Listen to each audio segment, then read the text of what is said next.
नई जिंदगी की नई पाठशाला, नई जिंदगी की नई पाठशाला।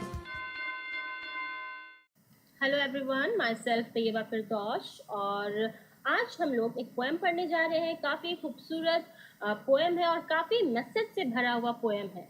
ठीक है, ये पोएम विंड, ठीक है, विंड पोएम लिखा गया है सुब्रमण्यम भारती के द्वारा। This poem has been written by Subramania Bharati, who was a Tamil poet, जो कि एक तमिल पोएट है। और ये पोएम भी तमिल लैंग्वेज में लिखा गया है। अब इस पोएम को, तमिल पोएम को पढ़ने के लिए आप लोगों को तमिल लैंग्वेज जानना पड़ेगा, लेकिन फिलहाल आप लोगों को तमिल लैंग्वेज पढ़ना नहीं पड़ेगा, क्योंकि ए.के. रामानुजन ने इस पोएम को ट्रांसलेट किया है इंग्लिश लैंग्वेज में। ठीक है, तो ये पोएम ए.के. रामानुजन के ट्रांसलेशन की मदद से हम इंग्लिश लैंग्वेज में पढ़ पा रहे हैं। इस पोएम को ए.के. रामानुजन ने 23 लाइन्स में ट्रांसलेट किया है, जो कि फ्री स्टाइल में लिखा है।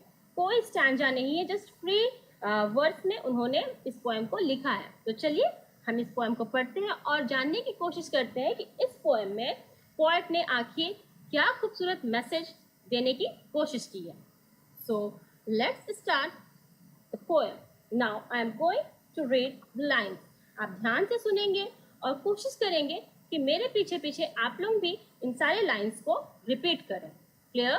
तो आगे बढ़ते हैं। Wind, come softly. Don't break the shutters of the windows. Don't scatter the papers. Don't throw down the book on shelf. There, look what you did. You threw them all. You tore the pages of the books. You brought the rain again. You are very clever at poking fun at weaklings. Frail crumbling houses, crumbling doors, crumbling rafters, crumbling wood, crumbling bodies, crumbling lives, crumbling hearts. The wind god winnows and crushes them all. He won't do what you tell him. So, come, let's build strong homes. Let's join the doors firmly. Practice to form the body. Make the heart steadfast. Do this and the wind will be friend with us. The wind blows out weak fires. He makes strong fires roar and flourish. His friendship is good.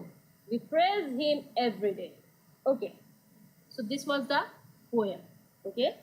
अब इस poem को हम line by line explain करेंगे, but before explaining I want to tell you कि इस poem में जो भी हमने अब तक पढ़ा, आप फील करते होंगे कि इस पोएम में बातें भी हो रही हैं, राइट? इस पोएम में पोएट बात कर रहे हैं किससे? यहाँ पे उन्होंने यू डिनोट किया। आप लाइन्स में देखेंगे, don't scatter the papers, don't throw the book on shelf, look what you did. ये सारी चीज़ें लाइक अ कन्वर्सेशन, लाइक बातें हो रही हैं। किससे बातें हो रही हैं? पोएट विंड से बातें कर रहे हैं। ओके, इस पोएम में हम जब एक्सप्लेनेशन पढ़ेंगे तो उसमें पाएंगे कि किस तरह से पोएट विंड से कुछ रिक्वेस्ट करते हैं, कुछ बातें करते हैं। क्या बातें करते हैं? Through explanation you will be able to know. Now I am going to explain the poem line by line. ध्यान से सुनिएगा और कोशिश कीजिएगा जो भी डिफिकल्ट वर्ड्स मैं यहाँ पे डील कर रही हूँ, वाइल एक्सप्लेनिंग आप उन डिफिकल्ट वर्ड्स को अपने कॉपीज में जरूर लिखें। So let's start. Please give attention to this video. Okay, so now I will start.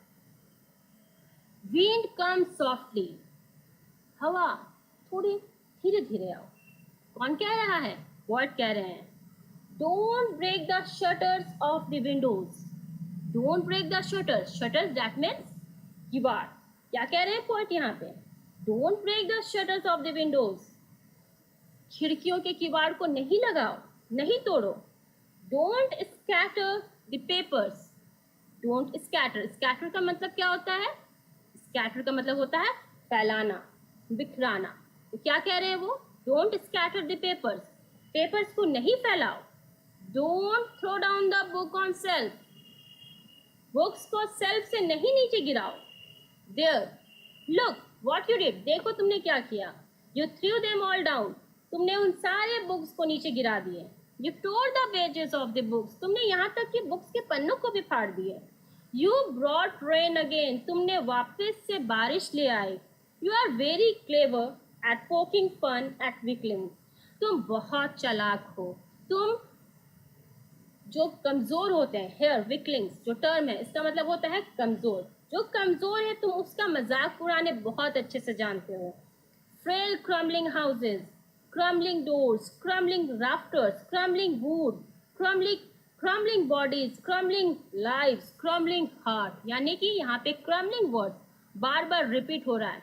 Crumbling that means टुकड़े टुकड़े कर देना, ठीक है, बिल्कुल तोड़ देना। तो वो हवा की वजह से, जो हवा की रफ्तार होती है, उस रफ्तार की वजह से ये विंड क्या क्या चीज़ तोड़ देते हैं। क्रम्बलिंग हाउसेस, घरों को तोड़ देते हैं, दरवाज़ों को तोड़ देते हैं, छतों को उड़ा देते हैं, जंगलों को बिल्कुल तोड़ देते हैं, पेड़ गिर जाते हैं ना आंधी तूफान आने से। तो क्रम्बलिंग वुड, क्रम्बलिंग बॉडीज, कई इंसानों को तुम गिरा देते हो। क्रम्बलिंग लाइफ्स, कितने जीवनों को तुम अस्त व्यस्त कर देते हो, कई दिलों को तुम तोड़ देते हो।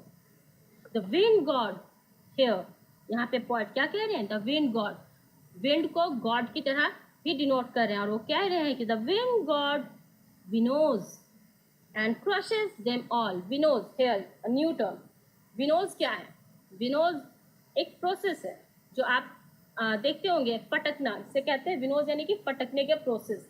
जब भी आप देखते होंगे अपने घरों में भी अपने माओ को आप देखते होंगे करते हुए। आप चले जाइए खेती करते वक्त किसान लोग क्या करते हैं, छानने का काम करते हैं, फटकने का काम करते हैं। दिस इज अ प्रोसेस, विनो एक प्रोसेस है जिसमें फटकना होता है। जब गेहूं को फटकते हैं ऊंचाई से, ठीक है, तो ऊंचाई से जब फटकते हैं तो जो अनाज होता है ना, तो वो एक जगह पे गिर जाता है और हवा की तेज रफ्तार की वजह से जो उसके धान में, गेहूं में लगे हुए जो धान भूसा जो होता है, वो हवा की रफ्तार से सारे भूसे अलग हो जाते हैं और सारी जो अनाज है, जो अच्छा अनाज है, वो एक जगह कलेक्ट हो जाता है। और this is the process which is called winnows. तो यहाँ पे पोएट क्या कह रहे हैं, द विंड गॉड, विंड को डिनोट करे god, the wind god winnows, wind god क्या कर रहे हैं, विनोज कर रहे हैं, वो प्रोसेस कर रहे हैं।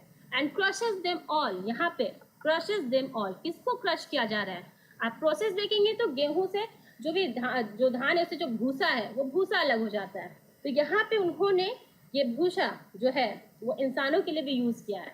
इस विंड से जो भी कमज़ोर है, भूसा क्या होता है, बिल्कुल हल्का होता है, और गेहूं क्या होता है, वो अनाज होता है, वो कलेक्ट हो जाता है और भूसा उड़ जाता है, बिल्कुल ठीक है। उसी तरह से जो भी कमज़ोर है, विंड गॉड ये करते हैं कि जो भी कमज़ोर व्यक्ति है, जो भी अब अंदर से स्ट्रांग नहीं रहता है, तो वो काफ़ी डिफ़िकल्टीज डाल के देखते हैं कि इंसान में वो पावर आया है या नहीं आया है, ठीक है। अगर इंसान कमज़ोर रहा तो वो उसी भूसे की तरह अलग हो जाएगा और जो स्ट्रांग पीपल है वो एक तरह डटे रहेंगे।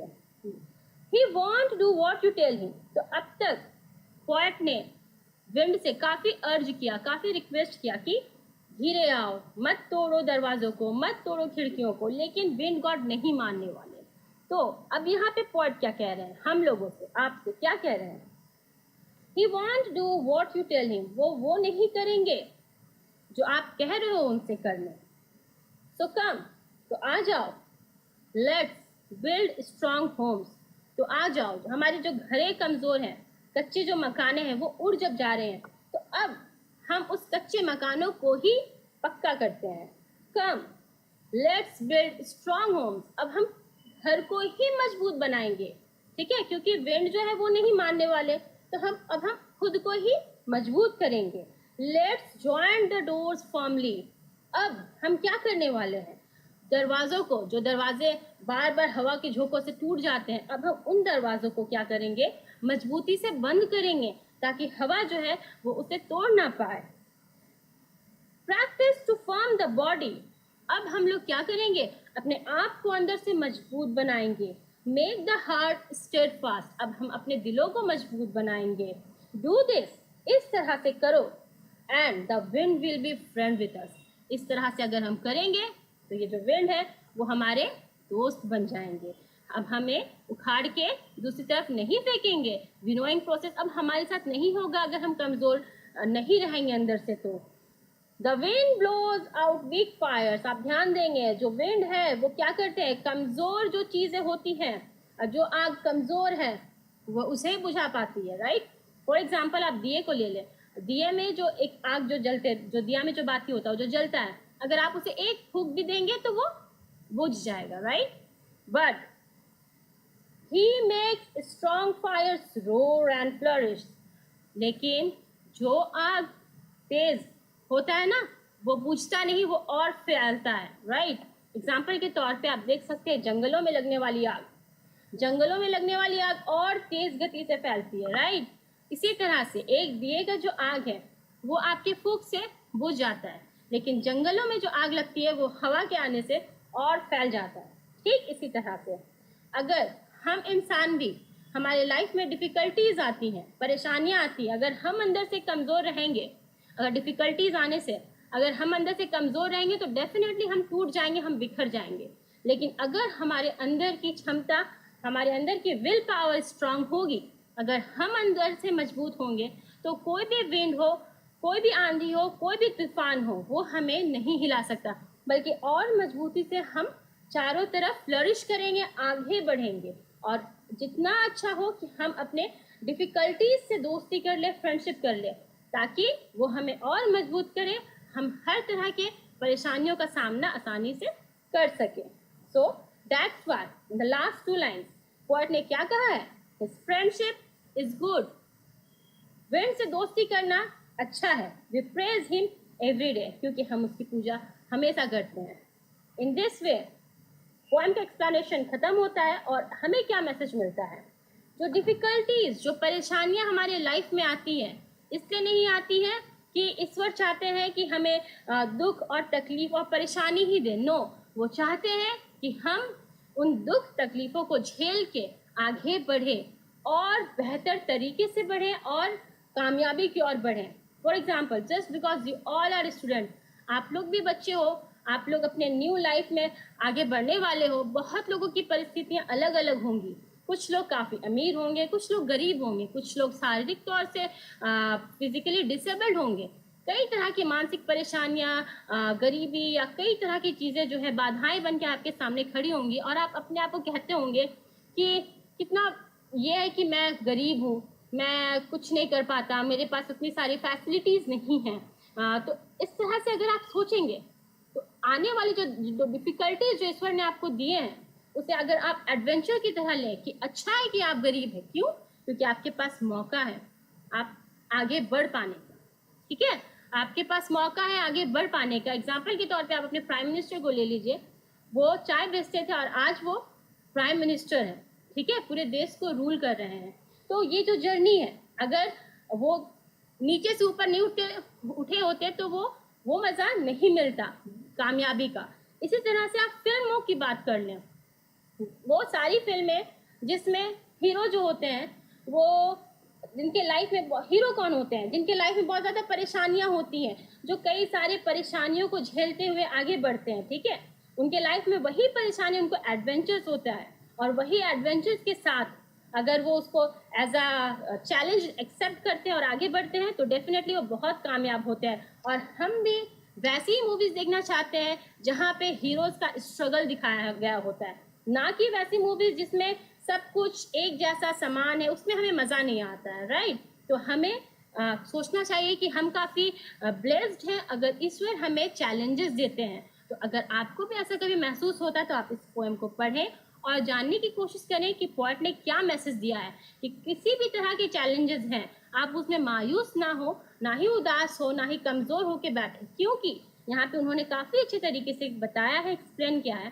कि आप जितना भी कोशिश कर ले, जो डिफ़िकल्टीज़ है वो आएगी ही, इसलिए आपको खुद को मजबूत बनाना है ताकि उन परेशानियों का सामना आप डट के करो, और जब उस परेशानियों से बाहर निकलोगे तो क्या होगा, आप एक कामयाब इंसान होंगे। सो आई होप कि आप लोगों को ये शॉर्ट पोएम, जो कि काफ़ी मैसेज से भरा हुआ पोएम था, समझ में आया होगा। और अगर आप लोगों को समझने में कहीं भी परेशानियां होंगी तो आप इस वीडियो को बार बार देखें और फिर भी आप लोगों को कुछ समझ में ना आए कुछ पॉइंट, तो प्लीज़ आप कमेंट्स करें ताकि हम आप लोगों को दोबारा डील कर सकें। होप आप ये समझ गए होंगे पोएम। Thank you.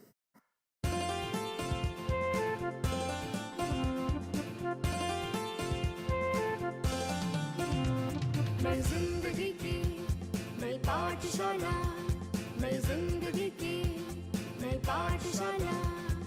जीने का तरीका सबका अब है बदलने वाला, जीने का तरीका सबका अब है बदलने वाला। नई जिंदगी की नई पाठशाला, नई जिंदगी की नई पाठशाला।